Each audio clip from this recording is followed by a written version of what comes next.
Manufacturing was a lot different 65 years ago. Supply chains were much more local. Outsourcing to China wasn't an option. Many companies like us here at Stronghold actually started out as job shops doing projects here and there for local manufacturers. You got to remember, there was no internet, no Google search bar. You looked in the phone book and something called the Book of Lists. And if you're a Louisville company and needed something fabricated from metal, you might have found Fabricated Metals Corporation. I started here in 1982. By the time I started, our founder, Tony Diebold, had passed, and his two sons, Tom Diebold and Frank Diebold, were running the operations. In the early 90s, we had a customer in from GE who saw one of the cabinets that we'd made, and he said, "Hey, I'd like some of those." And the rest, they say, is history.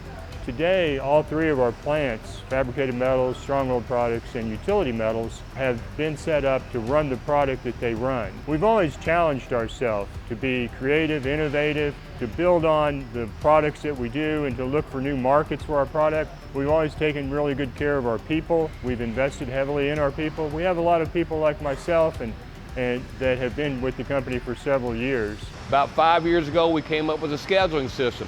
So with the scheduling system, it allows you to organize everything daily with our custom product line. We're not hunting for parts all day long like we used to, and it allows the operators to become owners of their process, which allows the work leaders to focus on higher level issues.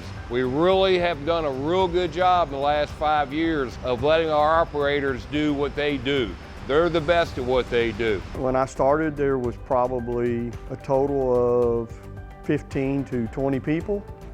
And now there's a total of about 300. We do a lot of stuff for Stronghold at Utility Metals, and we do a lot of stuff for Fabricated. I've always looked at it as we need to take care of Stronghold and Fab first and get them what they need so they can take care of their customers and they help us take care of ours.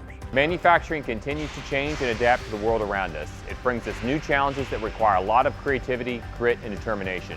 No matter the challenges, our purpose remains the same. Together, we build products and relationships that last a lifetime. That will never change.